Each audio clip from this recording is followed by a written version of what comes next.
स्वागत है आपका आज के एपिसोड में। चलिए शुरुआत करते हैं पिछले अभ्यास प्रश्न से। औद्योगिक श्रमिकों के लिए उपभोक्ता मूल्य सूचकांक के संबंध में निम्नलिखित कथनों पर विचार कीजिए। 1. श्रम एवं रोजगार मंत्रालय के अंतर्गत श्रम ब्यूरो प्रतिवर्ष औद्योगिक श्रमिकों के लिए उपभोक्ता मूल्य सूचकांक संकलित करता रहा है। 2. CPI IW का उपयोग मुख्य रूप से केंद्रीय या राज्य सरकार के कर्मचारियों और औद्योगिक क्षेत्रों में कामगारों को दिए जाने वाले महंगाई भत्ते के निर्धारण के लिए किया जाता है। उपर्युक्त कथनों में से कौन सा या कौन से सही है या सही है? A केवल 1, B केवल 2, C 1 और 2 दोनों, D न तो 1 और न ही 2। इस प्रश्न का सही उत्तर है विकल्प B केवल 2। चलिए देखते हैं इसके विश्लेषण को। श्रम और रोजगार मंत्रालय के तहत श्रम ब्यूरो हर महीने औद्योगिक श्रमिकों के लिए उपभोक्ता मूल्य सूचकांक संकलित कर रहा है, अतः कथन 1 सही नहीं है। CPI IW का उपयोग मुख्य रूप से केंद्र या राज्य सरकार के कर्मचारियों और औद्योगिक क्षेत्रों में कामगारों को दिए जाने वाले महंगाई भत्ते के निर्धारण के लिए किया जाता है। इसके अलावा खुदरा कीमतों में मुद्रास्फीति को मापने, अनुसूचित रोजगार में न्यूनतम मजदूरी के निर्धारण और संशोधन के लिए भी इसका उपयोग किया जाता है, अतः कथन 2 सही है। तो चलिए शुरुआत करते हैं आज के एपिसोड की पहले प्रश्न से। अंतर्राष्ट्रीय आपराधिक न्यायालय के संबंध में निम्नलिखित कथनों पर विचार कीजिए। 1. अंतर्राष्ट्रीय आपराधिक न्यायालय सामान्यतः नरसंहार, युद्ध अपराध, मानवता के विरुद्ध अपराध और आक्रमण का अपराध जैसे गंभीर अपराधों से संबंधित मामलों की जांच करता है। 2. यह रोम संविधि नामक एक अंतर्राष्ट्रीय संधि द्वारा शासित है।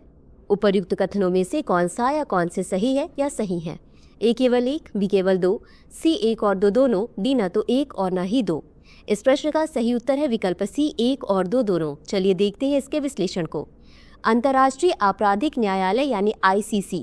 अंतर्राष्ट्रीय आपराधिक न्यायालय सामान्यतः नरसंहार, युद्ध अपराध, मानवता के विरुद्ध अपराध और आक्रमण का अपराध जैसे गंभीर अपराधों से संबंधित मामलों की जांच करता है, अतः कथन 1 सही है।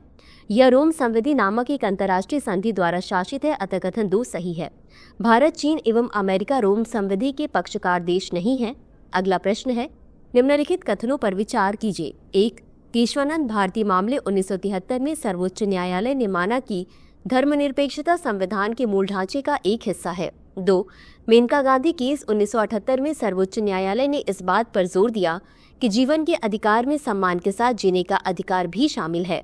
उपर्युक्त कथनों में से कौन सा या कौन से कथन सही है या सही है? A केवल 1, B केवल 2, C 1 और 2 दोनों, D न तो 1 और न ही 2।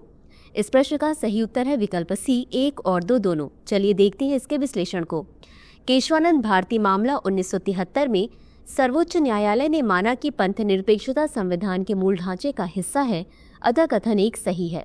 मूल ढांचा सिद्धांत के अनुसार भारतीय संविधान के कुछ मुख्य तत्वों को बदला या हटाया नहीं जा सकता है। मेनका गांधी मामला 1978 में सर्वोच्च न्यायालय ने इस बात पर बल दिया कि जीवन के अधिकार में सम्मान के साथ जीने का अधिकार भी शामिल है, जो सभी नागरिकों के लिए जीवन की उचित गुणवत्ता सुनिश्चित करने के समाजवादी सिद्धांत हेतु आवश्यक है, अतः कथन 2 सही है। अगला प्रश्न है, क्रिप्स मिशन के संबंध में नीचे दिए गए कथनों पर विचार कीजिए। 1. क्रिप्स मिशन 1942 में भारत आया। 2. इस मिशन के अध्यक्ष स्टैफोर्ड क्रिप्स भारतीय राष्ट्रीय आंदोलन समर्थक थे। 3. इस मिशन का उद्देश्य भारत में पूर्ण स्वतंत्रता स्थापित करना था। उपरोक्त में से कौन सा या कौन से कथन सत्य है या सत्य है? A केवल 1 और 2, B केवल 2, C केवल 2 और 3, D केवल 3। इस प्रश्न का सही उत्तर है विकल्प A केवल 1 और 2। चलिए देखते हैं इसके विश्लेषण को। द्वितीय विश्व युद्ध में भारत का सहयोग प्राप्त करने के लिए ब्रिटिश सरकार ने कैबिनेट मंत्री स्टैफोर्ड क्रिप्स के नेतृत्व में मार्च 1942 में एक मिशन भेजा, अतः कथन 1 सही है। क्रिप्स लेबर पार्टी के उग्र सदस्य और भारतीय राष्ट्रीय आंदोलन के पक्के समर्थक थे, अतः कथन 2 सही है। क्रिप्स ने घोषणा की कि भारत में ब्रिटिश नीति का उद्देश्य यहाँ जितनी जल्दी संभव हो स्वशासन की स्थापना करना था। फिर भी क्रिप्स तथा कांग्रेसी नेताओं की लंबी बातचीत टूट गई, अतः कथन 3 सही नहीं है। अगला प्रश्न है, निम्नलिखित कथनों पर विचार कीजिए। 1. जलाशयों में काफी मात्रा में पोषकों की उपस्थिति के कारण प्लवकीय शैवाल की अतिशय वृद्धि को शैवाल प्रस्फुटन कहते हैं। 2. शैवाल प्रस्फुटन से जल की गुणवत्ता पर कोई प्रभाव नहीं पड़ता है। उपर्युक्त कथनों में से कौन सा या कौन से सही है या सही है? A केवल 1, B केवल 2, C 1 और 2 दोनों, D न तो 1 और न ही 2। इस प्रश्न का सही उत्तर है विकल्प A केवल 1। चलिए देखते हैं इसके विश्लेषण को। पहला कथन सत्य है। जब जलाशयों में काफी मात्रा में पोषकों की उपस्थिति पाई जाती है, तब इन पोषकों के कारण प्लवकीय शैवाल की अतिशय वृद्धि होती है, इसे शैवाल प्रस्फुटन कहा जाता है, अतः कथन एक सही है। शैवालों की वृद्धि के कारण जलाशयों का रंग विशेष प्रकार का हो जाता है। शैवाल प्रस्फुटन के कारण जल की गुणवत्ता घट जाती है और मछलियां मर जाती हैं, अतः कथन 2 सही नहीं है। कुछ प्रस्फुटनकारी शैवाल मनुष्य और जानवरों के लिए अतिशय विषैले होते हैं। अगला प्रश्न है, निम्नलिखित कथनों पर विचार कीजिए। 1. स्थिर वैद्युत अवक्षेपित कणकीय पदार्थों को हटाने का सर्वोत्तम तरीका है। 2. PM 4.5 आकार के कणकीय पदार्थ मानव स्वास्थ्य के लिए सबसे अधिक नुकसानदेह हैं। उपर्युक्त कथनों में से कौन सा या कौन से सही है या सही है? A केवल 1, B केवल 2, C 1 और 2 दोनों, D न तो 1 और न ही 2। इस प्रश्न का सही उत्तर है विकल्प A केवल 1। चलिए देखते हैं इसके विश्लेषण को। कणकीय पदार्थों को निकालने के लिए सबसे अधिक व्यापक तरीका स्थिर वैद्युत अवक्षेपित है, जो ताप विद्युत संयंत्र के निर्वातक में मौजूद 99% कणकीय पदार्थों को हटा देता है, अतः कथन 1 सही है। स्थिर वैद्युत अवक्षेपित में एक इलेक्ट्रोड तार होता है जिससे होकर हजारों वोल्ट गुजरता है तथा यह कोरोना उत्पन्न करता है और इससे इलेक्ट्रॉन निकलते हैं। ये इलेक्ट्रॉन धूल के कणों से सट जाते हैं और इन्हें ऋण आवेश प्रदान करते हैं। इससे संचायक पट्टिकाएं नीचे की ओर आ जाती हैं और आवेशित धूल कणों को आकर्षित करती हैं। केंद्रीय प्रदूषण नियंत्रण बोर्ड के अनुसार 2.5 माइक्रोमीटर या कम व्यास के आकार के कणकीय पदार्थ मानव स्वास्थ्य के लिए सबसे अधिक नुकसानदेह हैं, अतः कथन 2 सही नहीं है। जब मनुष्य सांस लेता है तो ये सूक्ष्म कणकीय पदार्थ फेफड़ों के भीतर चले जाते हैं तथा यह फेफड़ों को क्षति पहुंचाते हैं। अगला प्रश्न है, 1935 के भारत सरकार कानून के अंतर्गत फरवरी 1935 में हुए प्रांतीय चुनावों में कांग्रेस ने कितने प्रांतों में अपनी सरकार बनाई? A 5, B 11, C 7 या D 9? इस प्रश्न का सही उत्तर है विकल्प D 9। चलिए देखते हैं इसके विश्लेषण को। 1935 के भारत सरकार कानून के संघीय पक्ष को कभी लागू नहीं किया गया, पर प्रांतीय पक्ष जल्द ही लागू कर दिया गया।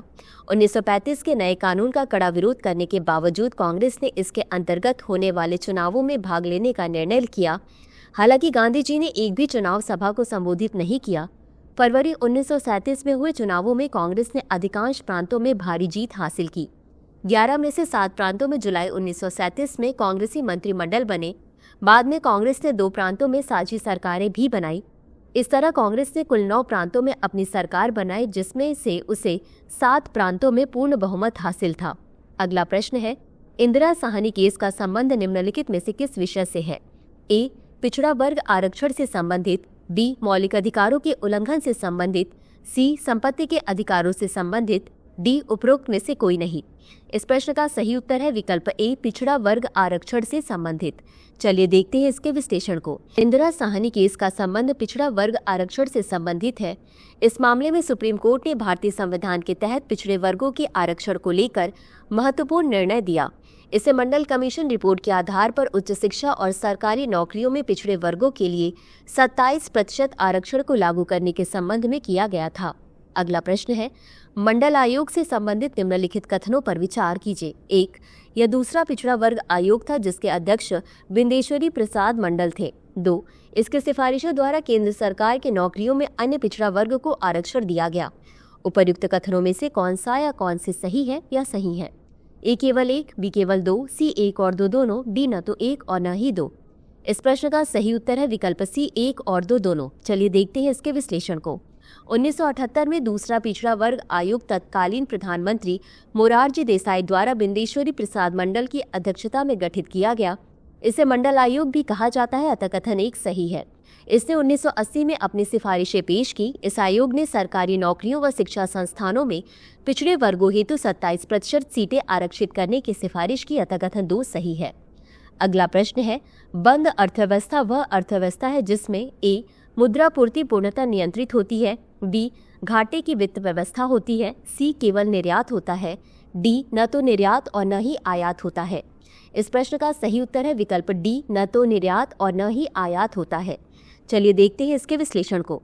बंद अर्थव्यवस्था के अंतर्गत विदेशों से व्यापार नहीं होता है, अर्थात बंद अर्थव्यवस्था वाले देश न तो किसी अन्य देश के साथ वस्तुओं एवं सेवाओं का आयात करते हैं और न ही निर्यात करते हैं।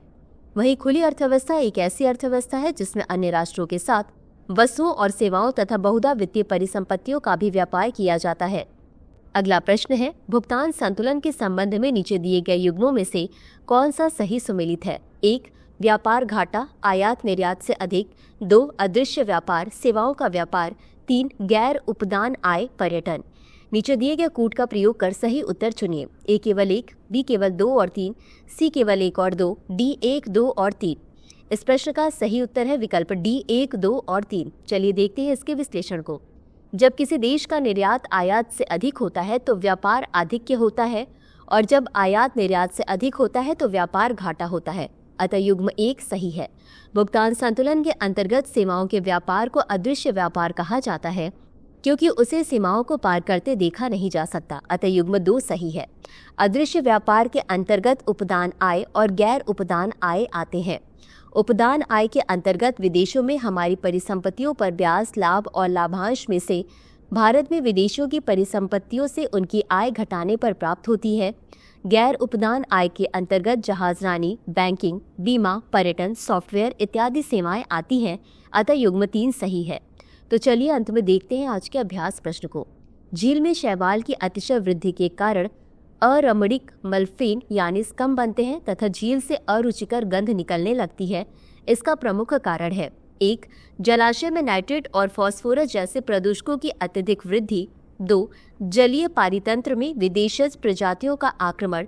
3. वातावरण में सल्फर डाइऑक्साइड गैस की मात्रा में वृद्धि होना।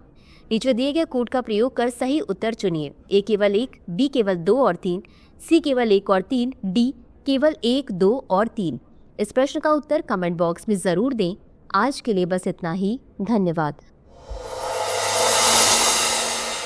डियर व्यूअर्स, अपने एग्जाम की तैयारी को और बेहतर करने के लिए हमारे चैनल को लाइक, शेयर और सब्सक्राइब करना न भूलें।